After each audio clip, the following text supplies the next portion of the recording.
जब हम करनी महसूस कर पढ़ते हैं, शायद सभी लोग जानते हैं जितने आचार्य हैं, तो उसमें बताया जाता है कि हमें मैत्री करनी कैसे है। तो उसमें एक लाइन आती है, माता यथा नियम पुत्रं आयुषा एक पुत्र मनु रखे एवं पिसभ भूतेषु मानस भाव्य अपरिमाण।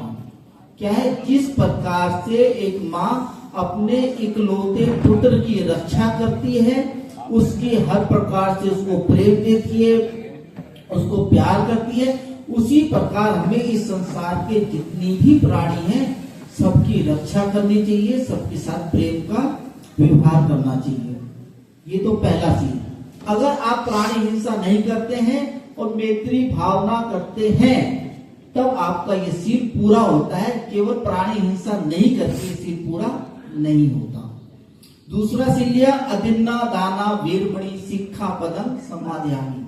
मैं चोरी नहीं करूंगा, तो मैं करूंगा क्या? कुछ तो करना पड़ेगा। तो मैं चोरी नहीं करूंगा, तो मैं क्या करूंगा? मैं दान की भावना का पालन करूंगा। यानी कि जब भी समय मिलेगा मुझे, और जितना भी समय मिले, अपनी यथाशक्ति मैं अपने जो भी मेरी कमाई है उसमें से कुछ ना कुछ पैसे सामाजिक कार्यों में या समाज के कार्य में लगाऊंगा। ऐसा भगवान बुद्ध ने भी कहा और ऐसा बाबा साहब ने भी कहा। बाबा साहब खास कह के गए कि अगर अपने पैसे का सही यूज करना चाहते हो तो जो भी तुम कमाते हो उसमें से 5 या 10% धर्म के काम के लिए, समाज के काम के लिए निकाल के रखो। अगर आप ऐसा काम करते हैं तब आप दूसरे सील का पालन करते हैं। चोरी नहीं करने से केवल काम नहीं चलेगा, साथ साथ आपको दान भी करना पड़ेगा।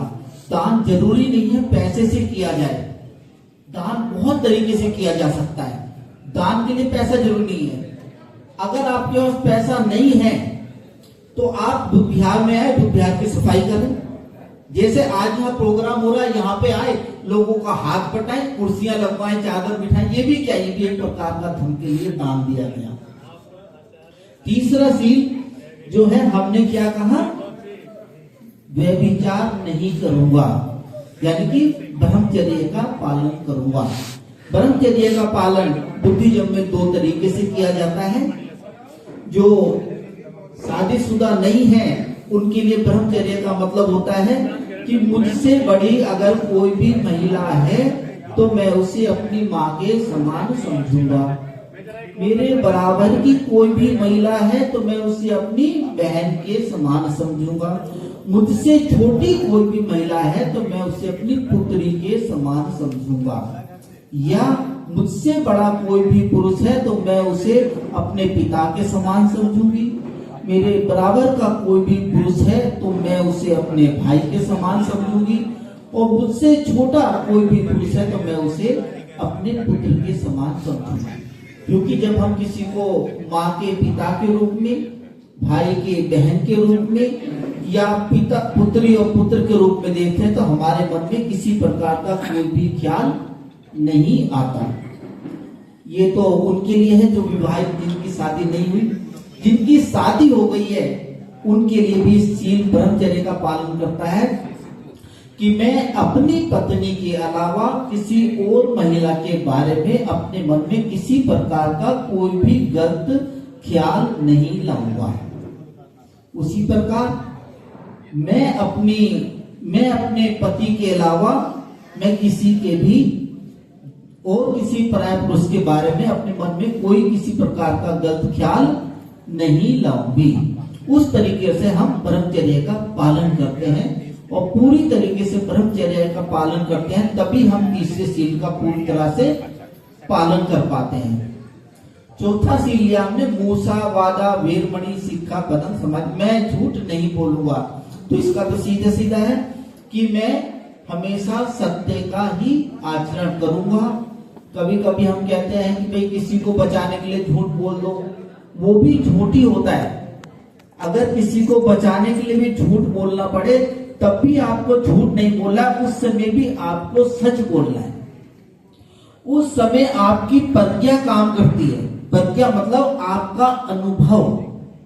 जैसे उदाहरण से समझे कि किस प्रकार से आपको सच बोलना है। जैसे कि आप अभी यहाँ पे बैठे हुए हैं, कोई एक महिला यहाँ से गुजर के गई और उसके पीछे 5 आदमी उसको मारने के लिए आ रहे हैं, ठीक है। वो महिला आपने देखी गई हुई है, आपको पता है कि 5 लोग हैं उसको मार देंगे, और वो 5 आदमी आपसे आके पूछते हैं कि ये बताइए कि आपने किसी महिला को यहाँ से जाते हुए देखा।